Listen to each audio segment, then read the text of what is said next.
Given these specific definitions, we do have a mathematical tool that'll help us get a start on classifying problems according to their difficulty, called reduction, and that's what we want to talk about next. So what we want to know is which problems are in P. Well, that's the easier of the questions. It's the ones that we're solving with efficient algorithms. At least we know they're in P. But really the question is which ones are intractable? Which ones are in NP but not in P? And that's difficult to know, and no one's been able to show that even one problem is in NP but not in P. And that's the basic answer that we want for so many problems. Can we just solve it on any mobile device or any computing device? Or are we going to need 10 to the 48 Uber computers?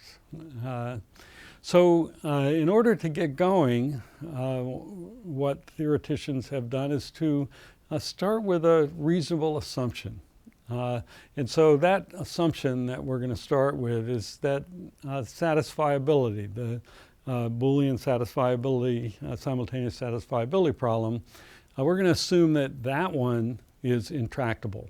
That seems like such a fundamental problem, and nobody knows a better approach than to just try all assignments of the truth variables. Now, assuming that a particular problem is intractable already is assuming that P is not equal to NP. So bear that in mind. So now we have at least the possibility of, under that assumption, proving that maybe other problems are going to be intractable. Again, we have a brute force algorithm for finding a solution for any SAT instance, but no efficient algorithm does so. So it's reasonable to assume that SAT is intractable. So what we're going to do now is use that assumption to prove relationships among problems. Now, maybe the assumption's wrong. Maybe P equals NP and they're all tractable. But if we believe that P is not equal to NP and we just have that one assumption, then we can prove things about other problems. And so that's what we're going to look at next. If SAT is intractable, which again is equivalent to assuming P is not equal to NP, then which other problems are intractable? And to do that, we're going to use a tool called polynomial time reduction. And this is the definition. If we have two problems, X and Y, we're going to say that X polytime reduces to Y if you can use an efficient solution to Y to develop an efficient solution to X. We know how to solve Y, we can use that to solve X. We call that X reduces to Y. So a typical reduction is the following. So I have an algorithm that solves Y, is guaranteed to solve it no matter what the input is, polynomial time. Here's my method for solving X. So first thing is I'll use an efficient method to transform whatever instance of X I have to solve into an instance of Y. Then I'll use my efficient method that solves Y, and that's going to give a solution of some kind. And then I'm going to transform that solution back to a solution of X. So that's an effective and efficient method for solving any instance of X given an efficient method for solving Y. It's kind of like what we use when we use a library method when we're modular programming. We compute the exponential of X by calling the math library, and that solves that efficiently, and we use it. And then any program that we have that calls that, we have an efficient solution for.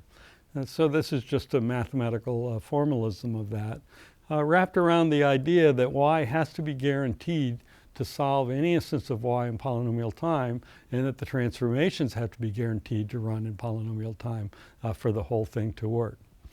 And there's lots of ways to extend this. This is the simplest way. So because we have polynomial time to play with, so for example, we could use a polynomial number of instances of Y, and we could do lots of transformations, as long as none of the costs can be exponential in any situation.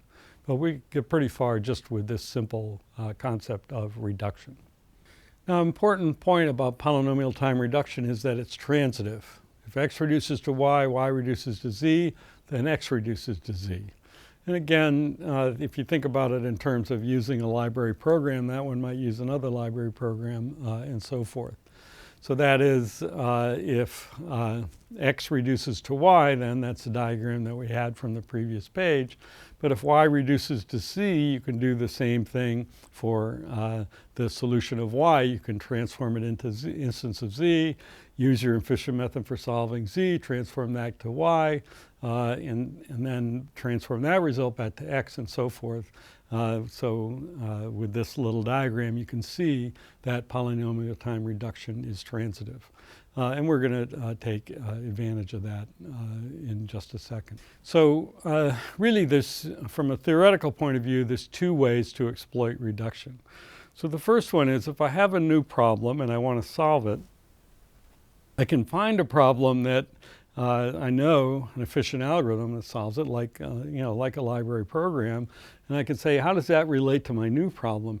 If I can use if I can transform my new problem into an instance of this problem y, then I can just use it, polynomial time reduce x to y, and that efficient algorithm for y is going to eventually give me an efficient algorithm for x. That's an algorithm designed through reduction, and we're not emphasizing it in this lecture, but any time you take a course on algorithms, you'll see many applications where we take an algorithm like sorting, we take another problem like removing duplicates, reduce it. Since we know we have an efficient algorithm for sorting, we can get an efficient algorithm for this other problem. Algorithm design is a very important use of reduction. But in today's context, we're going to use reduction to establish intractability. So now I have a new problem y. What I want to do is find a problem x that SAT reduces to, and then find a reduction from x to y. That gives me a reduction really from SAT to y, SAT to x and x to y. And that tells me that if I had an efficient algorithm for y, I would have an efficient algorithm for x, and I would also have an efficient algorithm for SAT.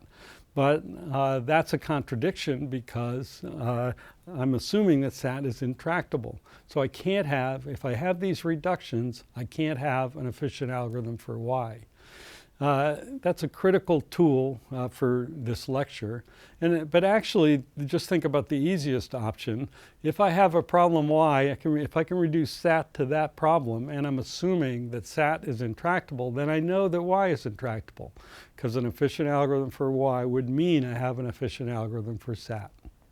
So let's start with that. For example, here's an easy proof that SAT, polytime reduces to integer linear programming. So remember, SAT is solve simultaneous Boolean sums of values are true and false. So that's an example of an instance of SAT, and that's an example of solution. Integer linear programming is solve simultaneous linear inequalities with variables are 0 or 1. So here's a reduction from SAT to an instance of integer linear programming. All we do is every time that we have a not of a Boolean variable, we place it by 1 minus one of these 0, 1 variables. So not x0 goes to 1 minus t0, and then x1 goes to t1, and x2 goes to t2 in the first equation. And then rather than equals 2, we say greater than or equal to 1. And then you can see the variables are 0 or 1. That inequality is going to be true if and only if the Boolean sum is satisfied by the way that these things are set up. So that is, the t of I is 0 if and only if xi is false, and ti is 1 if and only if xi is true, and those inequalities are exactly equivalent to those Boolean equations. If we can find a solution to the integer linear programming, then we can just use that transformation to get a solution to that instance of SAT. Given any instance of SAT, we can make an instance of integer linear programming. This easy think of having a library method that solves integer linear programming. And it requires that we give inequalities and variables that are 0, 1. So we take our satisfiability and convert it into that using this simple 1 minus thing for knots. Then the result that we get back gives us zeros and ones, and we just go through and convert them to trues and false to get the solutions to SAT. So what this means is that if we had a efficient solution to integer linear programming, this would give us an efficient solution to SAT. We're assuming we don't have an efficient solution to SAT, so therefore we have a contradiction, and therefore there's be no efficient solution to integer linear programming just under that assumption. If SAT's intractable, so is integer linear programming. And that's interesting for sure, but what's even more interesting is many, many problems have been proven to be intractable if SAT's intractable in this way. And these are just examples of problems, and you can look up details of many of them. The subset sum problem, partition problem, bin packing problem. All of these are problems, many related to graphs and others to sets of numbers. So TSP is in this group of problems. And these are very classic problems that people were trying to solve even as late as the 70s. What happened was that Dick Karp proved that if under the assumption that SAT is intractable, all of these problems are intractable.